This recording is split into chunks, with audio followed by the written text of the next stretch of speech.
Basically theme कितने लोगों को समझ आई है? सर्वर अनबॉक्सिंग क्या है नहीं पता। YouTube पे तुम लोगों ने वीडियोस तो देखे होंगे, iPhone 4S अनबॉक्सिंग और मुख्तलिफ गैजेट्स वगैरह आ रही होती है उनकी अनबॉक्सिंग। बेसिकली क्या होती है, वो की अनबॉक्सिंग होती है जो डिवाइस को अनबॉक्स कर रही होती है, ठीक है, वो काफी लिमिटेड उसका स्कोप होता है। But basically what we are going to do today कि हम देखेंगे कि जो हमारे KHI है, बाकी सब साइट्स हैं, वेयर आर दे होस्टेड। जो हमारा सर्वर है, what is basically the server, how do we manage it, और मतलब क्या क्या उसमें चीजें जो किस तरह से उसको मैनेज कर रहे होते हैं। तो सर्वर का क्या कॉन्सेप्ट है वैसे आप लोगों के जहन में, कोई बताना चाहेगा? ये mic Yusuf.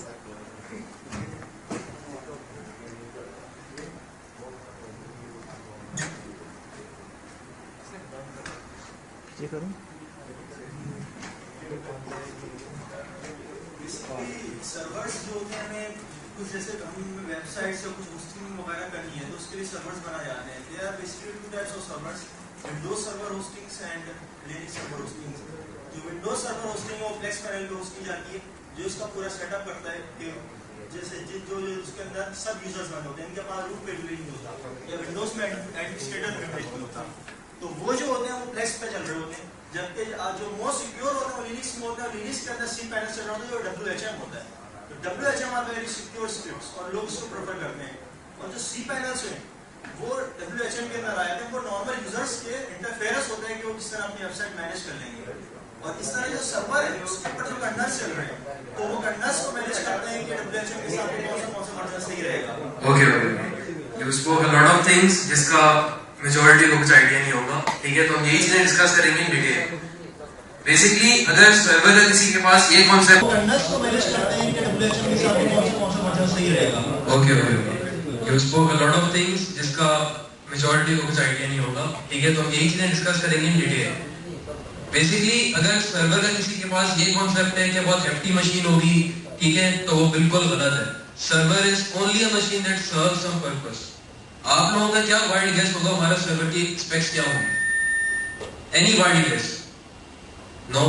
Xeon, super computer, Xeon, you think it's Xeon? Okay, basically it's lower than any of your computer you would be having. It's basically a Celeron, 1 GB of RAM, 250 gigs of hard disk. So it's not a very high-end server because the need, you have to identify the need. It needs what we are using it is for not as a file server, not as a computationally for some computational work. We are just using as a web server, and the load we are having is not that much. So even a Celeron can do our job if it's managed effectively.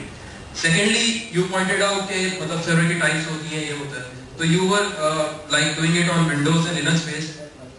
Okay, right, but there is a more broad aspect to it.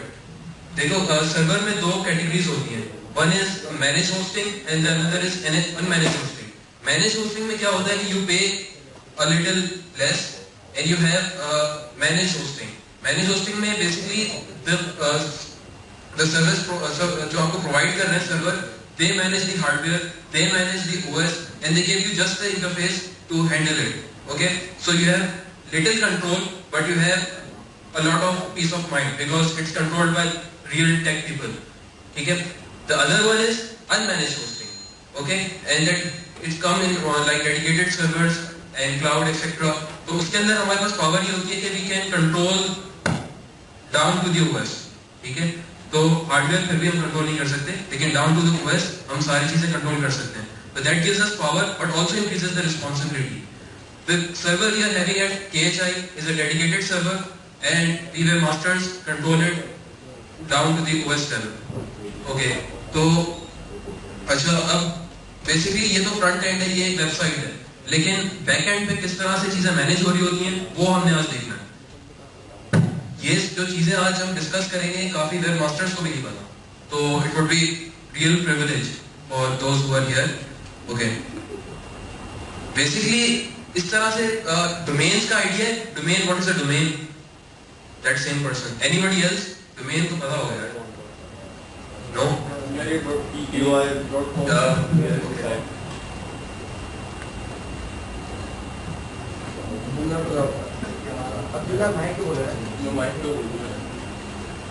यार वो .pk.com इस तरह की चीजें होती हैं आपको में लगी हुई उनको डोमेन कहते हैं। ओके बेसिकली आपका जो यूआरएल होता है जो आप परचेज करते हो the whole URL it's called domain, और डोमेन को आप कहीं पर पार्क कर रहे होते हो। Now khi.nu.edu.pk is a domain which we have parked on our server, ठीक है। अच्छा सब डोमेन एक चीज होती है, सब डोमेन पता है किसी को क्या होता है? दैट सेम पर्सन यार, सिर्फ एक ही बंदे को पता है। वेबमास्टर्स को तो पता होना चाहिए यार क्या हो गया।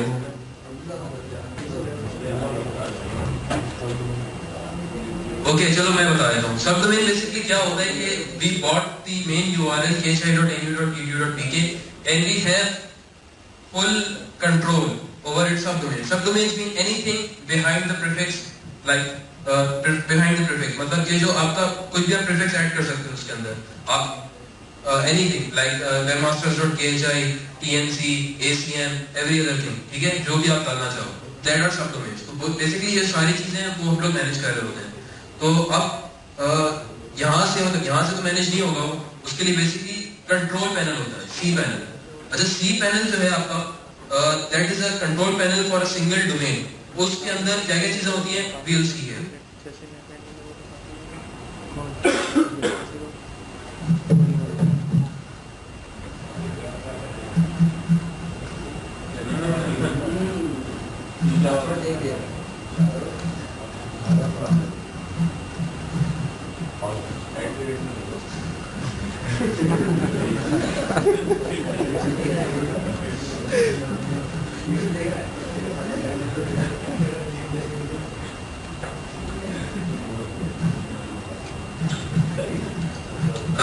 हम बेसिकली पासवर्ड्स अपने काफी स्ट्रॉन्ग रखते हैं, और उसकी मैं एग्जांपल आपको इस तरह से दे दूं कि अभी भी जो मैंने पासवर्ड लिखा है मुझे याद नहीं था, ठीक है, तो I had to store it somewhere. It's that much complex. We don't keep it that simple कि कोई बंदा नॉर्मल ब्रूट फोर्स करके जो है हमारे सिस्टम के अंदर चला जाए, क्योंकि this is here where we manage stuff.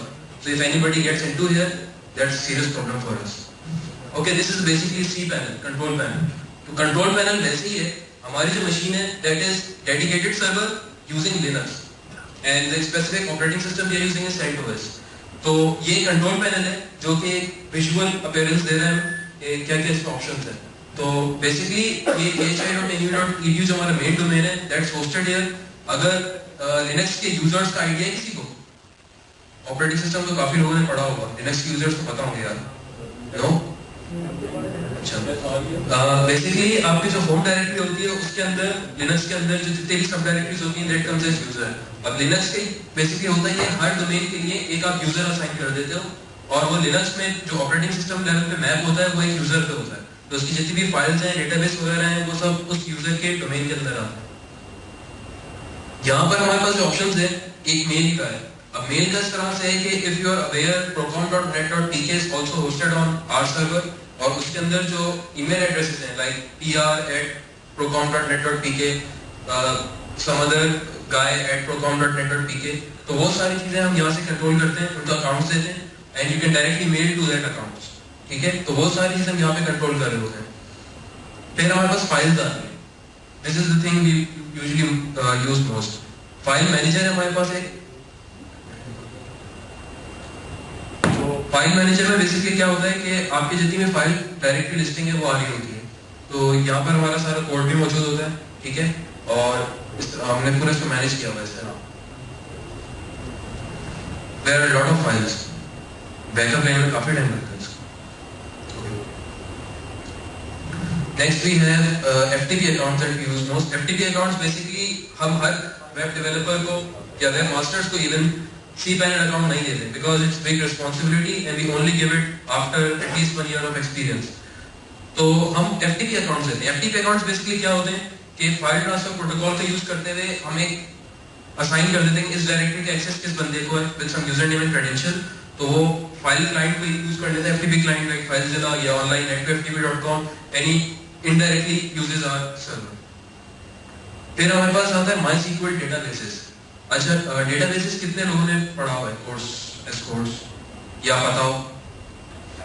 Okay, MySQL is one of the leading and service of database, और ये अंडर Oracle आ चुका है, तो हम लोगों ने भी इसी को ऑप्ट किया हुआ है MySQL डेटाबेस को। इसके अलावा भी काफ़ी डेटाबेस हैं, उनमें अलग अलग सेशन में एक कॉम्प्रिहेंसिव डिटेल होगी, लेकिन हम बेसिकली MySQL यूज़ कर रहे हैं।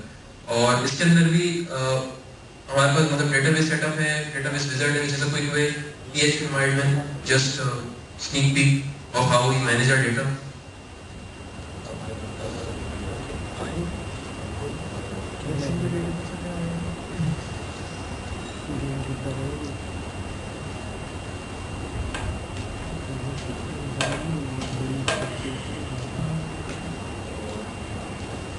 लेफ्ट पे आप देख सकते हैं सारे वही PHP एडमिन है जो लोगों ने अगर रैम पे काम किया लोकल होस्ट पे, तो it's the same software same thing, it's free and we are using it. तो ये कंप्लीट एक विजुअल लुक दे देता है, ठीक है।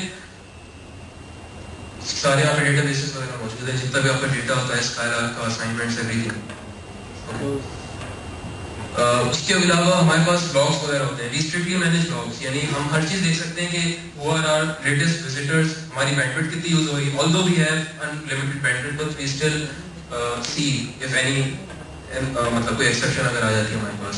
फिर रॉ एक्सेस लॉग्स हैं, इसके अलावा एनालॉग स्टैट्स हैं, जिसमें हम देख सकते हैं कि कौन सा डोमेन कितना यूज हुआ है, कौन सा स्पेसिफिक पेज ज्यादा हिट हुआ है, ठीक है। एरर लॉग्स हैं हमारे पास, अगर कोई एरर आ जाता है तो यहाँ पे हम चेक कर लेते हैं उसको और रिलेटेड डिबग करते हैं। फिर एडवांस सेटिंग्स के अंदर अपाचे की सेटिंग्स आती हैं, वेब होस्ट मैनेजर की आती है, specific to the domain, virus scanner and everything that we don't use much. इसके अलावा सिक्योरिटी का यहाँ पर जो हमारे पास वो दिया हुआ है that is limited to that particular domain, क्योंकि एक kchi.nu.pk का जो डोमेन है उसी का सी पैनल है, तो वी डोंट मतलब यहाँ से सेट नहीं करते, हम लो लेवल OS सिक्योरिटी चीजें सेट करते हैं जो मैं आपको बाद में बताऊंगा, तो वी डोंट यूज दैट। अच्छा ठीक है, ओके। तो ये बेसिकली सी पैनल है, और जितने भी हमारे अकाउंट्स हैं procon.net.pk, इसके अलावा जितने भी हैं वो अलग अलग सी पैनल पे अकाउंट्स हमने उनको दिए थे विद सम स्पेसिफिक राइट्स, और इसी तरह वो लोग अपने अकाउंट्स मैनेज कर रहे हैं। ओके अच्छा, ये तो सी पैनल था, बट अब वेब होस्ट मैनेजर देख लेते हैं जो बंदे ने बताया था, WHM web host manager. Basically उसमें क्या होता है कि it has control over mostly everything on the server, mostly everything. मैं आपको दिखाता हूँ।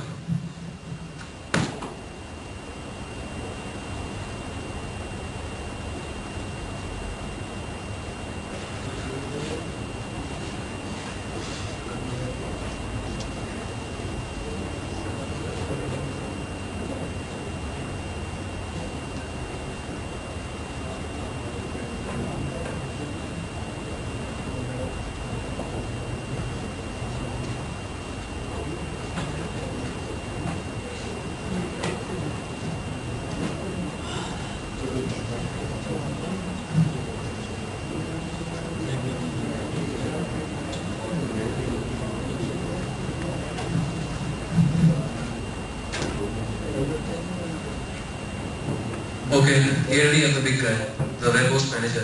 इसके अंदर बेसिकली टोटल कंट्रोल होता है, मतलब टोटल नहीं कह सकते लेकिन मेजॉरिटी ऑफ द जो आपके सर्वर एडमिनिस्ट्रेशन के टास्क होते हैं वो हम यहाँ से कर लेते हैं। ये कुछ भी नहीं है, इसके बैकएंड पे क्या हो रहा है वो यही हो रहा है कि कुछ लिनक्स की स्क्रिप्ट्स लिखी हैं जो इस UI से रन हो रही होती है। जब आप यहाँ पे क्लिक करते हैं तो सर्वर पे बैकएंड पे OS स्क्रिप्ट चल रही होती है, ठीक है। ये चीज आपको डेडिकेटेड होस्टिंग में ही मिलती है। अगर आप डेडिकेटेड होस्टिंग नहीं लेते हो तो you won't get this, you will get a C panel but not this, ठीक है। क्योंकि इसके अंदर आपके लिए एक जो फिजिकल मशीन है वो डेडिकेट हो रही है, तो you have the control over the OS। लेकिन अगर आप डेडिकेटेड होस्टिंग नहीं लेंगे तो उसमें एक ही OS के ऊपर मल्टीपल अकाउंट्स होते हैं जो किसी और के लिए हो सकते हैं, तो वर्कलोड मैनेजमेंट और इस तरह की चीजें आपके कंट्रोल में नहीं होगी। ओके, यहाँ पर बेसिकली हम काफी चीजें क्विक व्यू से देख सकते हैं, जैसे लोड एवरेज। अगर हम यहाँ पे क्लिक करें,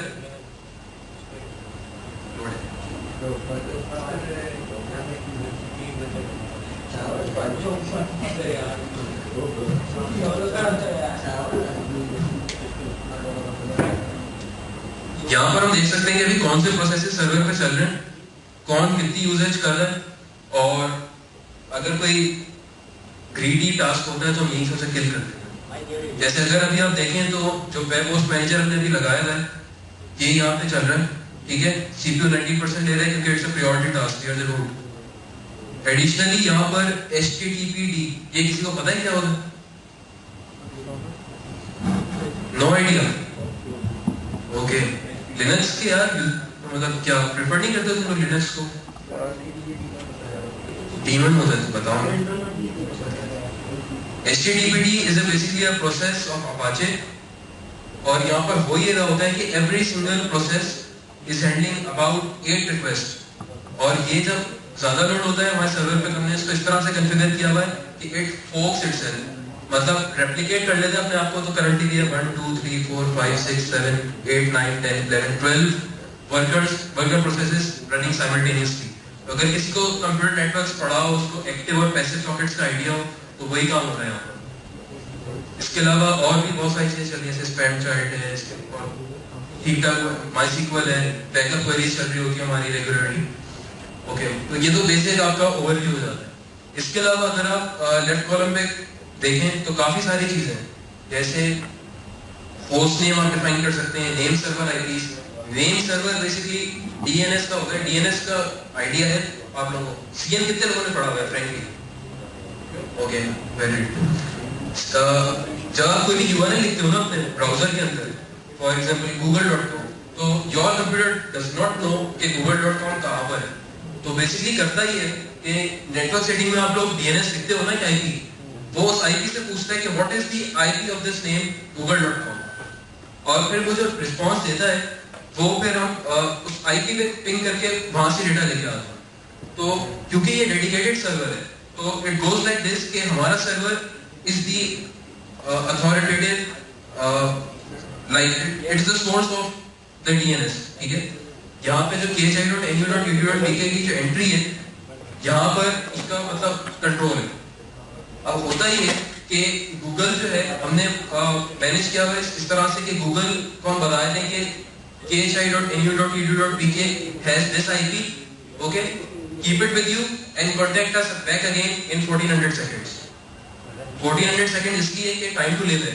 अगर हम कुछ एंट्री अपडेट करते हैं तो 1400 सेकंड्स के बाद वो हमें दोबारा आके पूछ ले कि now this is the new entry, अगर हम कोई चेंजेस वगैरह करते हैं। तो नेम सर्वर आईपी जो है हमने इसका की। इसके अलावा अगर आप यहाँ पे एक चीज देखें, रीसेलर का ऑप्शन है, तो ये बेसिकली ये ऑप्शन है कि if I buy some domain और मैं कुछ बिजनेस करना चाहता हूँ तो मैं उसको रीसेल कर सकता हूँ बेस्ड ऑन सम रेट और इस तरह से।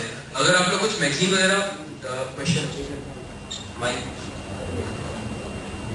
के अंदर सर बेसिकली होता ही है कि आप एक अकाउंट रूट अकाउंट के अंदर एक अकाउंट मारते हैं, इसके पास रूट से कम प्रिविलेज होती है, नॉर्मल यूजर से ज्यादा प्रिविलेज है। जो वो करता है कि उसके अंदर उसको इतनी प्रिविलेज होती है कि वो फर्दर अकाउंट बना सकता है।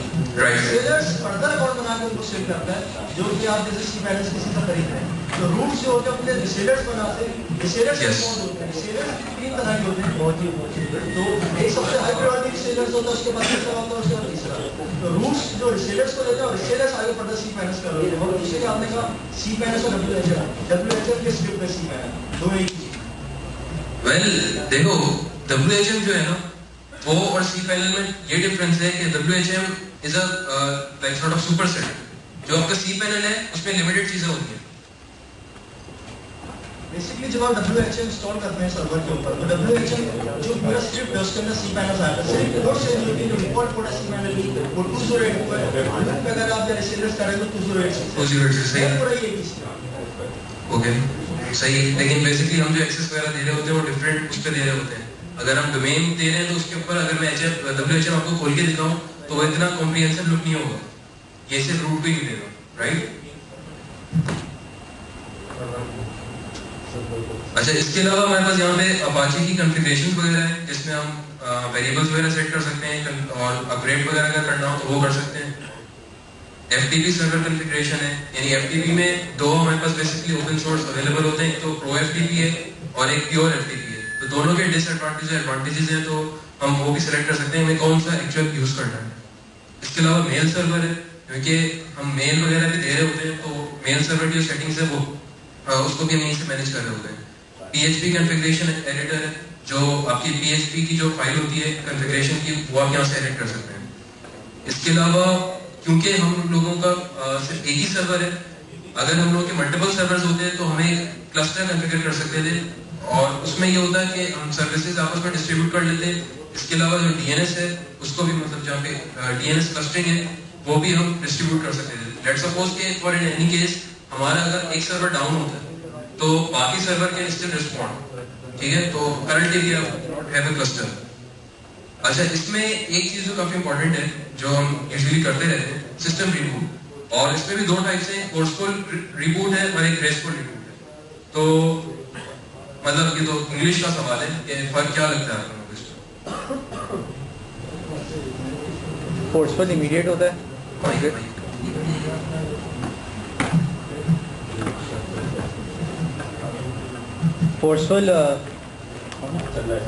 फोर्सफुल इमीडिएट होता है और ग्रेसफुल मतलब नॉन इमीडिएट एक तरीके यार ये बिल्कुल वैसे एग्जांपल मैं आपको दूंगा जैसे कभी आप जल्दी में अपना कंप्यूटर बंद करते हो तो आप पीछे से स्विच ऑफ, राइट, या रिबूट का बटन दबा देते हो। तो forceful is something like that, ठीक है, पावर मतलब ट्रिग हो जाती है। और ग्रेसफुल ये कि प्रॉपर मेथड के थ्रू जो आपके प्रोसेसेस स्केल हो उसके बाद रिबूट हो, ठीक है, तो वो दैट इज समथिंग। तो mostly we do graceful reboot, forceful की ऐसे कोई जरूरत पड़ी नहीं।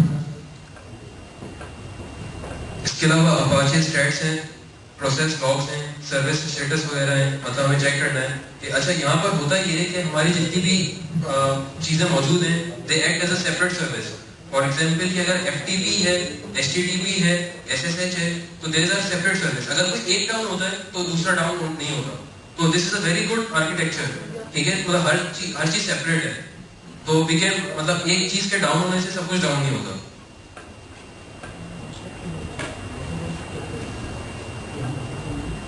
इसके अलावा यहाँ पर अकाउंट फंक्शंस हैं। अब जैसे cPanel अकाउंट्स वगैरह हैं वो यहाँ से बनवा लेते हैं। अब क्रिएट अगर कोई नया अकाउंट करना है, कोई IP असाइन करनी है या हमें फोर्स करना है पासवर्ड चेंज, बैंडविड्थ कंट्रोल करनी है। करंटली हम बैंडविड्थ कंट्रोल नहीं करते क्योंकि सारी हमारी अपनी साइट्स हैं। कोटा मॉडिफिकेशन करनी है, पासवर्ड मॉडिफिकेशन करनी है, और इसके अलावा लॉग्स वगैरह देखने हैं, और मतलब इस तरह की टर्मिनेट करना है कोई अकाउंट या फिर सस्पेंड करना है, अनसस्पेंड करना है। तो इस तरह की चीज हम यहाँ से कंट्रोल कर सकते हैं। इसके अलावा और हमारे पास फीचर्स ये हैं कि अगर हमें बेसिकली यहाँ पे हम लोग तो यूज नहीं कर रहे होते, लेकिन अगर आप रीसेलर्स वगैरह के ऐड देख रहे हो तो वो एक काफी प्रमोट करके कह रहे होते हैं कि आपकी जो माइग्रेशन है वो फ्री होगी। हालांकि वो क्लेम इतना वो कर रहे होते हैं, लेकिन वो भी एक स्क्रिप्ट यूज कर रहे होते हैं जिससे आप वो क्रेडेंशियल्स दे देते हैं कि मेरा डेटा यहाँ पे पड़ा हुआ है, उसको मूव कर दो इस सर्वर पे। तो वो सॉर्ट ऑफ कहते होते हैं फ्री है, लेकिन वो खुद एक फ्री टूल यूज कर रहे होते हैं। इसके अलावा पैकेजेस वगैरह ऐड कर सकते हैं। पैकेजेस सॉफ्टवेयर होते हैं, प्री डिफाइंड होते हैं, हम यहाँ से यूज नहीं कर रहे होते, हम लो लेवल OSP इंस्टॉल कर रहे होते हैं बेसिकली। फिर DNS की हमारी सेटिंग्स हैं। अच्छा, DNS में मतलब काफी एक वो होता है कि जो प्रोपगेशन है, जैसे मैंने आपको बताया था कि 1400 हमने यूनिट रखा हुआ है, तो इट टेक सम टाइम। तो अगर कुछ भी हम एडिट करते हैं तो we have to be very careful कि हम उसके जो प्रोपगेशन टाइम है उसको अलाउ करें। अब जैसे यहाँ पर मैंने डिफाइन किया हुआ है एंट्री की cache.inu.pk जो है वो उसकी ये मतलब एंट्रीज हैं, वेब की ये है, FTP ये है, ठीक है। तो अब ये सारी चीजें प्रोपगेट होती हैं ऑल ओवर द ग्लोब। अगर आप लोग कंप्यूटर नेटवर्क्स में पढ़ो अगर कोर्स, तो हमारे पास 13 रूट DNS सर्वर्स हैं। उसके अलावा और जो सेकेंडरी DNS सर्वर्स हैं वो एक दूसरे से इंफॉर्मेशन लेते रहते हैं। तो प्रोपगेशन ऑफ मतलब चेंज टेक्स टाइम। तो यहाँ पर हम लोग जब भी चेंज कर रहे हैं we try to be very careful. इसके अलावा SQL सर्विसेज हैं हमारी। यूजुअली हमें इसका कोई काम होता नहीं है, सिवाय हम बैकअप वगैरह कर रहे होते हैं, वो भी हम लोकल शेल से हम स्क्रिप्ट्स वगैरह चला रहे होते हैं।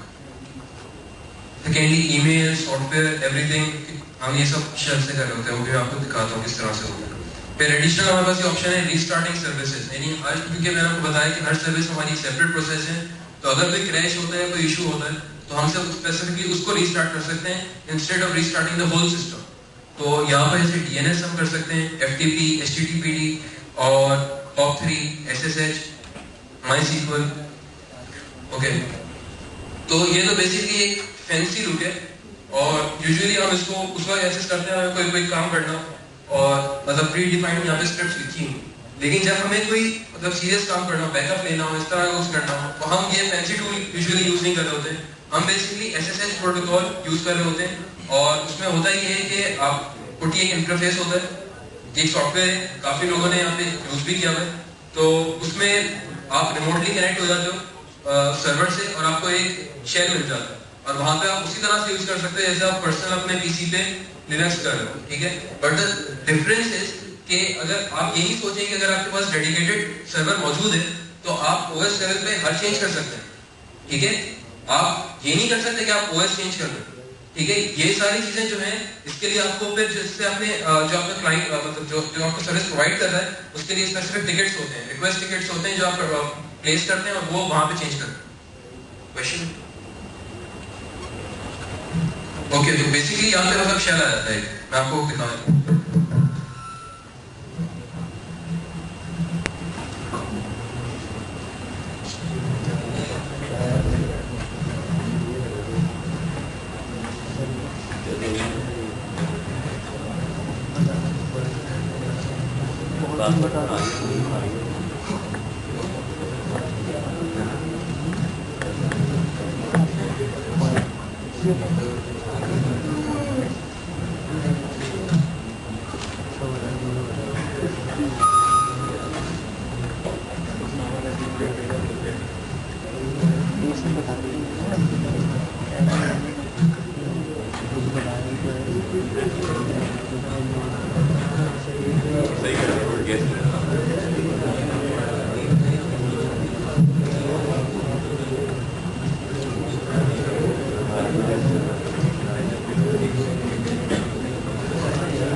शेल एक्सेस हमें यहाँ पे मिल जाता है और हम जो लोकल ओएस लेवल पे जो हम कमांड चला सकते हैं, जो पैकेजेस इंस्टॉल कर सकते हैं, जो सिस्टम लेवल कर्नल अपडेट्स कर सकते हैं और इसके अलावा सिक्योरिटी फिक्सेस ओएस लेवल पे वो सारी हम यहाँ पे डायरेक्ट करते हैं।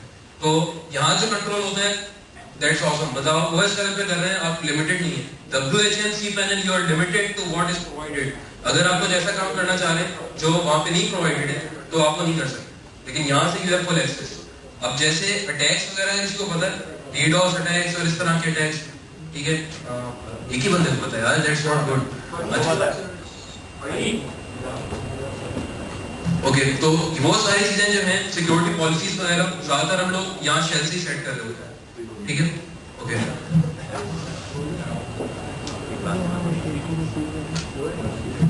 Okay, so any questions? Default ports of SSH. Default ports SSH on default ports जो होती है SSH की वो कौन सी होती है? डिफॉल्ट जो है वो 22 होती है, लेकिन हम लोगों ने उसको ओवरराइड करके दूसरी रखी थी, वो मैं डिस्क्लोज नहीं करूंगा यहाँ। सेकेंडली SSH जो है वो कीज के थ्रू एक्सेस होता है डिफॉल्ट में, लेकिन ईज ऑफ एक्सेस के लिए हमने उसको पासवर्ड बेस्ड रखा हुआ, ठीक है। 443 की SSH की जो है वो क्योंकि लिनक्स के ऊपर जो होता है वो 22 बाय डिफॉल्ट करता है, लेकिन अगर आप देखा जाए तो 443 जो है वो SSH की डिफॉल्ट है। आप लिनक्स की जो होती है वो 22 होती है, लिनक्स की 22 होती है, लेकिन हमने कुछ रैंडम नंबर रखा हुआ है, ठीक है, तो हम वो डिस्क्लोज नहीं करेंगे, sorry. Okay, any other questions? No? Okay, thank you, that ends our first session.